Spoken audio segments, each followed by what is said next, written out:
Graphing Inequalities quiz question 4 was possibly the more difficult question of all of them, just because it was a word problem and you did have to write your own inequality before you could graph it.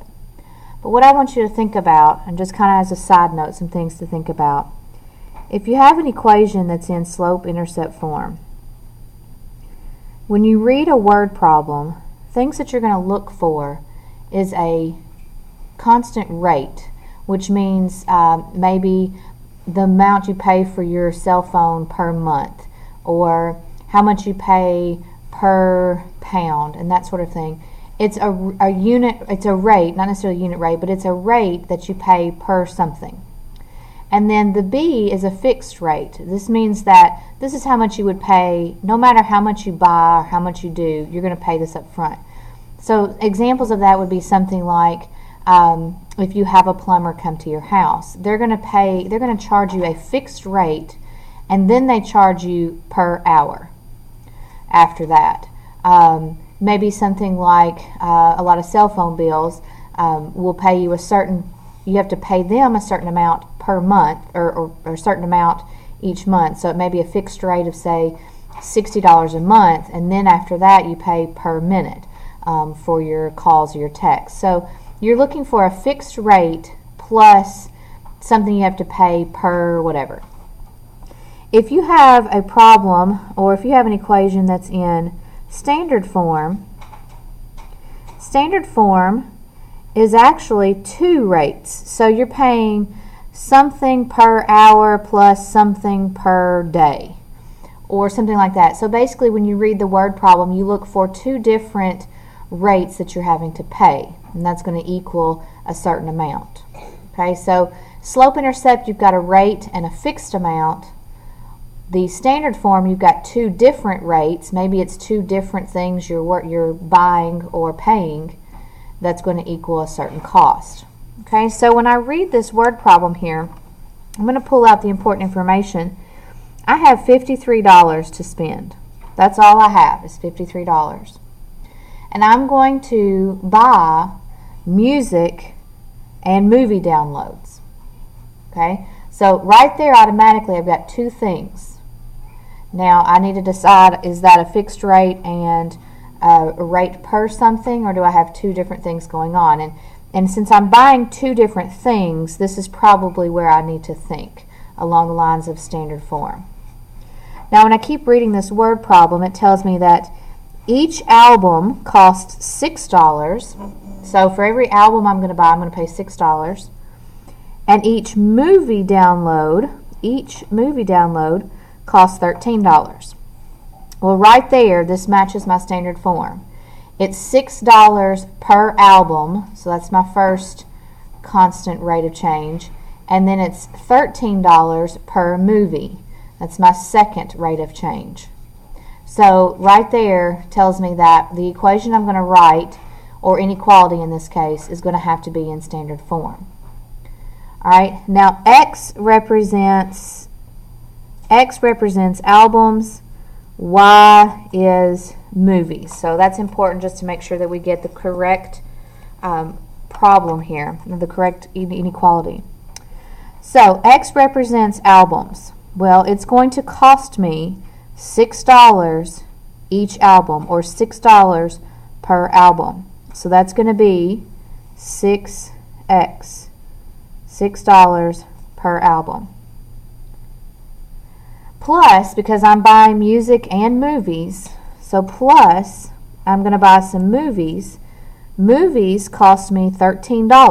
$13 for each movie, or $13 per movie. And Y is the number of movies.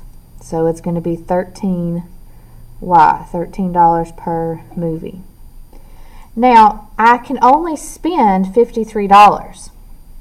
Now, that doesn't mean I'm going to spend exactly $53, but I could. If it works out, I could spend exactly $53.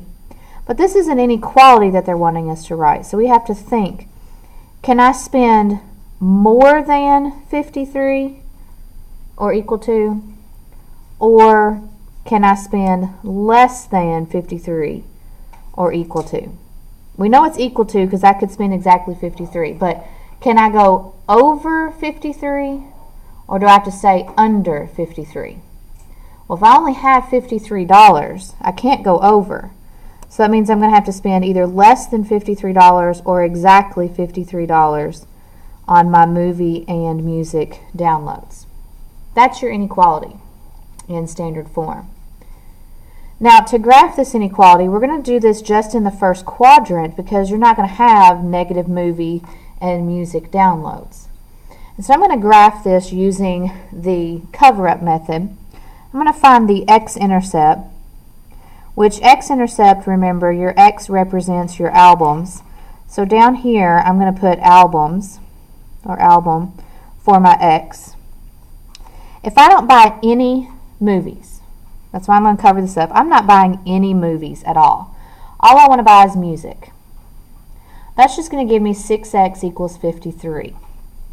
Now, what you're going to have to do, because this one does not turn out even for you, is just take your 53 and divide it by 6, and it gives you 8.8 and then 3 repeating. So almost 9 albums is what you could get with $53. So what I'm going to do for my x-intercept, it's approximately 8.83.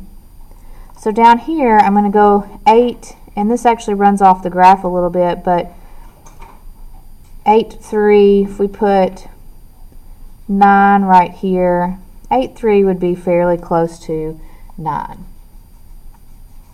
Now we're going to do the same thing for our y-intercept. If I don't buy any music, so no music in this problem, I'm only going to buy movies. Movies represents my y. Then I'm going to do the same thing here. If I only want to buy movies and they're $13 a piece, I have $53. I'm going to take 53 and divide it by 13, and I get 4.08 if we want to round. Approximately 4.08. So really I can only buy 4 movies. But when I graph this y-intercept, I'm going to go up 4 and then just a little past 4, not much, just because it is 4.08. And so those are our two intercepts. So now all I need to do, since it is equal to, because I could spend exactly $53 if possible, what I need to do is I need to just go ahead and connect those 2 points with a solid line, because it does say equal to.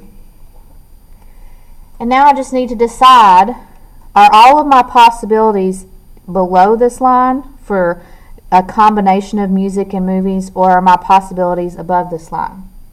Well, pick a possibility, okay? What about 1-1? What if I want to buy 1 album and 1 movie? Do I have enough money for that? 1 album and 1 movie. Do I have enough money? So if I simplify that, I get 6 plus 13.